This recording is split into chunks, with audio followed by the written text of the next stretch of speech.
Hello வணக்கம் and welcome to cricket Indians Tamil channel. இந்த வீடியோவில் நம்ம அதை பற்றி பார்க்க போகிறோம் அப்படின்னா, ஐபிஎல் 2025 மிகப்பெரிய மூவ் என்னவா இருக்கும்னு ஏபி டிவிலியர்ஸ் இப்போ ஒரு மிகப்பெரிய விஷயத்த சொல்லியிருக்கிறாரு.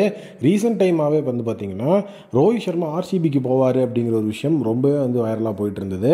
Even AB de Villiers former RCB player. அது மட்டும் இல்லாமல் அவர் மென்டார் ரோலுக்குலாம் கேட்கப்பட்ட ஒரு வீரர்.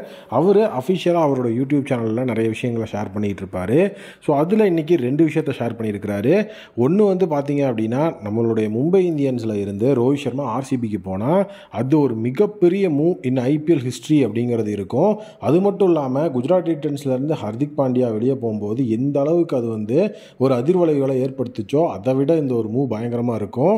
அதே நேரம் ட்ரேடுக்கான பாசிபிலிட்டி ஏதாவது இருக்கா, அதாவது ஐபிஎல் 2025 ட்ரேட் விண்டோ இருந்திருந்ததுன்னா கண்டிப்பாக மும்பை ஆர்சிபி அப்படிங்கிற அந்த 2 அணிகள் விராட் கோலி ரோஹித் சர்மாங்கிற ட்ரேடை கண்டிப்பாக முன்னெடுத்திருப்பாங்க அப்படிங்கிற விஷயத்தையும் மேபிடி சொல்லியிருக்கிறாரு. அவருடைய யூடியூப் சேனலில் தான் இந்த ஒரு விஷயத்தை ஷேர் பண்ணியிருந்தார். ஃபர்ஸ்ட் ஆஃப் ஆல் இப்போ வரைக்கும் ட்ரேட் ஹிஸ்ட்ரியில் ஒரு மிகப்பெரிய மூவாக பார்க்கப்படுறது என்ன அப்படின்னா, குஜராத் டைட்டன்ஸ் அப்படிங்கிற சக்ஸஸ்ஃபுல் டீம்லேருந்து ஹர்திக் பாண்டியா மும்பை இந்தியன்ஸுக்கு வெளியேறினது தான் இப்போ வரைக்குமே ஒரு மிகப்பெரிய மூவாக இருந்துட்டு இருக்குது. ஏன் அதை அவ்வளோ பெரிய சக்ஸஸ்ஃபுல் மூவாக பார்க்குறாங்க, அது ஒரு பயங்கரமான மூவாக பார்க்குறாங்கன்னா, குஜராத் டைட்டன்ஸ் அப்படிங்கிற டீம் புதுசாக ஃபஸ்ட்டு சீசனே சாம்பியன்ஷிப்பை வின் பண்ணி கொடுத்தார் ஹர்திக் பாண்டியா.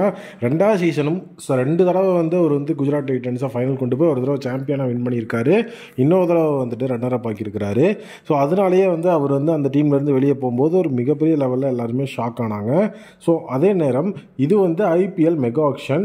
லாஸ்ட் டைம் பார்த்தீங்கன்னா நம்மளுடைய விராட் கோலி மும்பை இந்தியன்ஸோட ஓனர் கூட நிறைய டிஸ்கஷனில் இருக்கிற மாதிரியான கிளிப்ஸ் வெளியே வந்தது. அந்த டைமில் என்ன சொல்லியிருந்தாங்க அப்படின்னா, விராட் கோலி மும்பை இந்தியன்ஸ் கூட ஒரு டீல் போட்டிருக்காருங்கிற மாதிரியும், அது அந்த டைம்லேயே ஐபிஎல் 2024 நடந்துட்டு இருக்க டைம்லேயே ஒரு மிகப்பெரிய ரூமர்ஸாக வந்துச்சு. பட் அப்போல்லாம் யாருக்குமே இந்த லெவலில் ஒரு விஷயம் தெரியாது. அதாவது மும்பை இந்தியன்ஸ் இப்படி ஒரு சுச்சுவேஷனுக்குள்ளே வரும், மெகா ஆக்ஷனில் இவ்வளோ ரூல் சேஞ்சஸ் இருக்கும் அப்படிங்கிறதெல்லாம் யாருக்குமே தெரியாத ஒரு விஷயமாக தான் இருந்தது. இப்போது அவ்வளோ ரூல் சேஞ்சஸ் அப்படிங்கிறத கொண்டு வந்திருக்காங்க. அது மட்டும் இல்லாமல் சேலரி கேப் அப்படிங்கிறதே பிரைமரியாக 3 பிளேயர்ஸை தான் ரீட்டைன் பண்ண முடியுங்கிற மாதிரி கொண்டு வந்திருக்காங்க.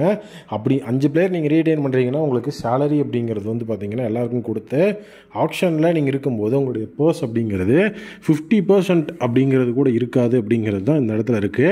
75% ஆஃப் த பர்ஸ் அப்படிங்கிறத நீங்கள் ரிட்டன்ஷன்லேயே செலவு பண்ணியிருப்பீங்க, மீதி 25% அப்படிங்கிறத வச்சு தான் நீங்கள் ஆக்ஷன்லேயே இருக்கணும் அப்படிங்கிறது தான் உங்களுடைய சைடில் அவங்க ரிட்டன்ஷனில் சொல்லியிருக்கிறது. ரிட்டன்ஷன் ப்ளஸ் ஆர்டிஎம் அப்படிங்கும்போது கண்டிப்பாக உங்களோட கோர் பிளேயர்ஸ் உங்கள்கிட்ட இருப்பாங்க.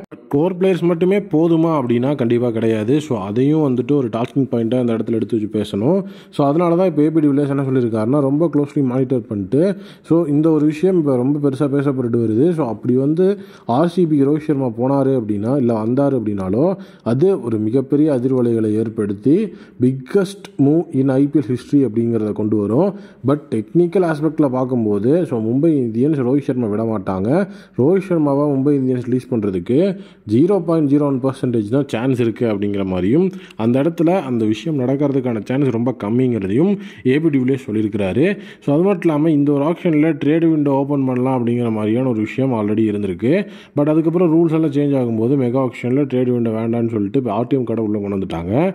ட்ரேட் விண்டோ இருந்திருந்ததுன்னா கண்டிப்பாக ஆர்சிபி ரோஹித் சர்மாவை கேட்டு ஒரு மிகப்பெரிய அப்ரோச் பண்ணியிருப்பாங்க. ஏன்னா அது ஆல்ரெடி பிளானில் இருந்தது. கண்டிப்பாக விராட் கோலி மும்பை இந்தியன்ஸுக்கு போகிறாரா அப்படிங்கிறது லாயல்ட்டி ஸ்ட்ரைக் அப்படிங்கிறது வரும். பட் ஆனால் ரோஹித் சர்மாவுக்கு அப்படி எதுவுமே கிடையாது. ஏன்னா ரோஹித் சர்மாவுக்கு அந்த லாயல்ட்டி ஸ்ட்ரைக் அப்படிங்கிறதுலாம் பெரிய லெவலில் நம்ம பேசி வைக்கல. அதாவது விராட் கோலிக்கு தான் ஆரம்பத்தில் இருந்தே ஆர்சிபின்னு சொல்லி லாயல்ட்டி அப்படிங்கிற விஷயத்தை பேசி வச்சுருந்தோம். பட் ஆனால் ரோஹித் சர்மாவுக்கு அந்த மாதிரி எதுவும் கிடையாது. ஈவன் அவரோட ஃப்ரான்ச்சைஸ் கூட அவர் அந்த மாதிரி ட்ரீட் பண்ணாங்களா கிடையாது. அவங்க பாட்டு கேப்டன்சி கொடுத்தாங்க, அதுக்கப்புறம் அவங்க பாட்டுக்கு சக்ஸஸ்ஃபுல் டீம் ஆனாங்க. சடனாக ஒரு நாள் நீங்கள் கேப்டன் கிடையாதுன்னு வித்தவுட் நோ ரீசன் அவரை அந்த இடத்துல ரிலீஸ் பண்ணிட்டு போயிட்டாங்க. ஹர்திக் பாண்டியா கேப்டன் ஆகிட்டார். அதுக்கப்புறம் நடந்த உங்களுக்கே தெரியும், அந்த இடத்துல ஐபிஎல்ல டிசர்விங் கேப்டன் இல்லைன்னு சொன்னவர் தான் இன்டர்நேஷனலில் நம்மளுடைய டீம் இந்தியாவுக்கு T20 வேர்ல்டு கப்பை வின் பண்ணி கொடுத்து T20 சைட்லேருந்து ரிட்டையர்மெண்ட் அனௌன்ஸ் பண்ணார். அவருடைய கேலிபர் எப்படி இருந்திருக்கு அப்படிங்கிறதுக்கு அவரே அவரை ப்ரூவ் பண்ணிக்கிட்டாரு. இப்போ எல்லாருமே எதிர்பார்க்கறதே ஏபிடி சொல்கிற மாதிரி அந்த ஒரு பிக் மூவ் நடக்குமா நடக்காதா அப்படிங்கிறது தான். இது தெரிஞ்சுக்கிறதுக்கு நம்ம இன்னும் கரெக்டாக ஒரு 20 days வெயிட் பண்ணால் போதும். ஏன்னா அந்த 20 daysல பார்த்தீங்கன்னா ரிட்டன்ஷன்ஸ் ஆல்மோஸ்ட் கன்ஃபார்ம் ஆகி துவங்கி 25th டேயில் வந்து ஸோ அந்த ரிட்டென்ஷன் ரூல்ஸ் எல்லாத்தையுமே வந்து அனௌன்ஸ் பண்ணி ஆகணும். ஸோ அதுதான் வந்து பிசிசிஐ கொடுத்துருக்கிற டெட்லைன். ஸோ அதில் எந்தெந்த டீம்ஸ் எந்தெந்த பிளேயர்ஸை ரீட்டைன் பண்ணுறாங்க, யாரெல்லாம் வந்து பெரிய லெவலில் ரிலீஸ் ஆகுறா அப்படிங்கிற விஷயமெல்லாம் உள்ளுக்குள்ளே வந்து நமக்கு தெரிய ஆரம்பிச்சிடும். ஸோ ஏபி டிவிலியர்ஸ் இப்போ என்ன சொல்லியிருக்கார் அப்படிங்கிறத நம்ம பார்த்துருக்கோம். ரோஹித் சர்மா ஆர்சிபிக்கு போனால் அதுதான் வந்து பிக்கஸ்ட் டீல் இன் ஐபிஎல் ஹிஸ்ட்ரி அப்படிங்கிற மாதிரி சொல்லியிருக்கிறாரு. அண்ட் அவரே அதுக்கு ஹிண்ட்டும் கொடுத்துட்டு ஸோ இது நடக்கிறது மும்பை கையில் தான் இருக்குது. பட் மும்பை 0.01% தான் ரோஹித் ரிலீஸ் பண்ணுறதுக்கு சான்ஸ் இருக்குன்னு சொல்லியிருக்காரு. இதை பற்றி நீங்கள் என்ன நினைக்கிறீங்க அப்படிங்கிறத கமெண்ட்டில் சொல்லுங்கள்.